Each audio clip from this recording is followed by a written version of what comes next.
Hey everyone. So, I just wanted to quickly talk about what is an organic oasis and introduce you to the Organic Gardener podcast avatar. So, I believe that an organic oasis is not just a space where food is grown, but so much more. I mean, I really feel like it's a place you're going to want to spend most of your time when the weather's nice outside, maybe even when the weather's not so nice, a place to relax and enjoy and visit with your family, with your friends. And if you grow some of your own produce there, all the better. But most of all, my show and this book is dedicated to the environment and hopefully building an oasis that's, water friendly and earth friendly and making a difference in the world. So that's what an organic oasis is to me. Someplace you can enjoy, share with your friends and family, but that's also really kind to Mother Earth. So, who's Jenny? Meet Jenny, the Organic Gardener podcast avatar. Jenny is a green future grower. She's a Rockstar Millennial and a passionate environmentalist. Jenny is also the person I think of whenever I make any kind of decision for the Organic Gardener podcast. And this book is dedicated to Jenny and all the other gardeners out there who want to know what I would tell Jenny if we were sitting down, drinking a cup of tea, and in her neighborhood garden, like if she had some questions and she was asking me, or maybe she's in my garden and we're talking about her garden. But this is just like some of the advice that I would give her based on like what Mike and I have learned and what Mike's done and what I've seen here, what I've learned as a newbie gardener from my older gardener husband, and the things that I've learned on my show. So, uh, Jenny, being a millennial, was born in 1984. She lives in Missoula, Montana, just south of the University District, so kind of over by the M, if you know where that is. Most days she walks a mile and a half to the Good Food store, which I'm just kind of estimating, where she works as a graphic designer, spends most of her time sitting behind a computer. Each year on Earth Day, Jenny gives presentations to students at the local farm on 7th and Reserve, if you know that place. And again in the fall when the pumpkins are ripe for the picking. So she likes teaching a little bit and sharing her passions. Um, Early on weekday mornings, Jenny takes the long route, enjoying the exercise. She listens to inspiring podcasts on her way. She carries a Yeti mug that she refills with delicious fair trade coffee at Bernice's Bakery, just over by the Clark Fork Bridge by Higgins Avenue, where she reads the paper and enjoys the morning culture. So that's kind of going out of her way because she's going to make like more like an L than the direct jaunt. But that's the kind of person Jenny is. She just likes to get some exercise and she enjoys listening to the podcasts. She likes to get her good coffee. On the way home, she's going to go ahead and take that shortcut. She listens to the Pea Green Boat on Missoula's NPR. So she's a National Public Radio fan. The Pea Green Boat is kind of more of a children's podcast, but just this woman Annie that does it is just the best. So she enjoys that, even though it's more for kids. She shares some of the things she learns there with her nieces. It's just a fun way to relax on her way home. On Thursdays, she rides her purple cruiser with a straw basket on the front because she still plays Ultimate by the Clark Fork River after work. She's got a dog, two cats, two nieces that attend the international school where her sister-in-law works. She's got good friends and is known for bringing delicious potluck casseroles in the winter or beautiful flowers in the summer. Jenny would garden more if she knew more tips and her efforts had a stronger success rate in Montana's Zone 4B climate. And I can picture Jenny's backyard perfectly. She likes to grow flowers, zinnias, sunflowers, snapdragons, and a variety of herbs, but she still feels like she spends entirely too much of her paycheck on flowers each year. She loves the smell. She read Georgia O'Keeffe's biography, and just George O'Keeffe talks about how you should always have fresh flowers and it's worth investing in your decor and the place around you. Plus, not to mention the last lettuce recall and the high cost of greens in the grocery store. Jenny was tired of paying $3 for a tiny bunch of chard, a small head of green leaf lettuce, even with their discount, and like $6 for a plastic tub of organic spring mix. Plus she's just going crazy with all the plastic tubs.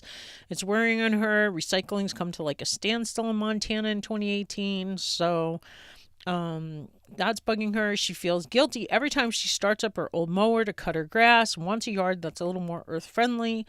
But she does want a yard because she likes to play soccer with her nieces, and she does kind of like, badminton in the summer and just different fun games. So she wants a little bit of yard, but she feels that it could be more earth friendly.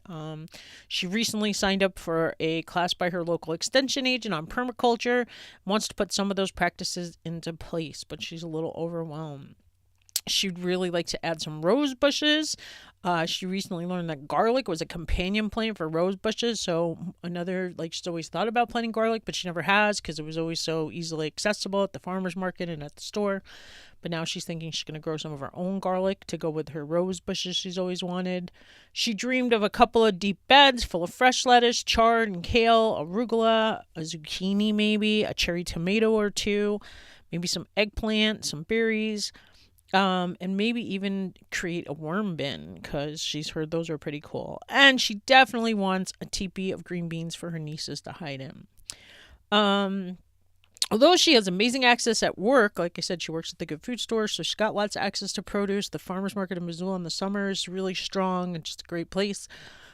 She kind of wants to grow some more of her own in her garden and spend more time with her nieces in the garden. She feels like they're getting older. They're going to want to start spending weekends with their friends instead of her soon. Once a month, they have like a regular Saturday morning where she would take them to the book exchange and then they'd go have pancakes at Paul's next door. But she feels like they need to learn a little more about where her food comes from. Her brother-in-law is a lawyer who lives up Grant Creek, which is kind of a shady area in Missoula, I'm pretty sure. It's on like the way to the ski mountain. The family spends more time swimming and camping in the summer for them to develop much of a garden. So she kind of feels like it's her job to expose them to the life cycle of nutritious, healthy food, not to mention making good choices. And even though Jenny loves her job at the good food store, being a graphic designer, she wouldn't mind having a job that lets her enjoy Montana's beautiful summers outdoors more. She wants to make a little more money, maybe, graphic designer skills. It was great when she first got out of college, but now she'd kind of like to move up a little. She's gotten a few more responsibilities there, but she's kind of starting to feel like she's hitting the glass ceiling, or at least the ceiling, at that store. And maybe she could find something that's a few less hours a week, a little more time away from the computer screen, and maybe something that, like, I don't know, it was just like more of a green job. Jenny volunteers at the Jeanette Rankin Peace Center. She attends the church on the corner of 6th and Higgins. She always looks at their beautiful garden and thinks, oh, I want more of those pretty flowers in my garden. She belongs to an explorers club. She joins in a hiking group that she goes with to Yellowstone and Glacier National Park each summer, so she's gone a little bit. Jenny met Jim at the farmer's market. When she told him that she'd been dreaming of building some new deep beds, he was like, hey, you should come check out this farm I'm working at up in the Mission Valley. If you like what I'm doing there, he could probably build her some deep beds. So that would really help her out. So she goes up there to visit him and learns about his journey. He's been woofing it for a few years, even completing a season in New Zealand back in 2015. He dreams of having his own farm on his family's homestead someday. They have a big Montana ranch, but they are definitely not ready for an organic transition. And he would also kind of like, he wants to raise a family and have the most self-sufficient life he can have, having a very small carbon footprint. But his biggest problem is deciding what kind of farm he wants that he's gonna talk his parents into changing the ranch from. And one minute he thinks, oh, I should raise livestock and sell goat's milk. Then he worked at this other farm where he learned about specialty lettuces like lemon basil and mesclun mix that he was reading about. And he was like, oh, that's what I should do. He'd heard about that, them being the most profitable crops. But then he was working on this other farm where they had just like a small CSA. And he thought that worked really well. There were things about that he liked. And then, but he's always really wanted to have bees. He's super interested in that. It just seems like he kind of tries this and tries that, but nothing's really sticking. Plus, he really wants his own place. That would make a big difference. And it's probably going to be a while before he moves back to the family farm. But he told Jenny that he would make her some deep beds. So that's where Jenny's at, and that's the Organic Gardener podcast avatar. And so that's kind of like just who I'm thinking about. Like I said, when I was writing this book and creating this course, is just kind of like helping you, kind of through my eyes. I'm more the beginner gardener, so what I would do if I was starting out from scratch or didn't have a mic, that's basically what I put together for you.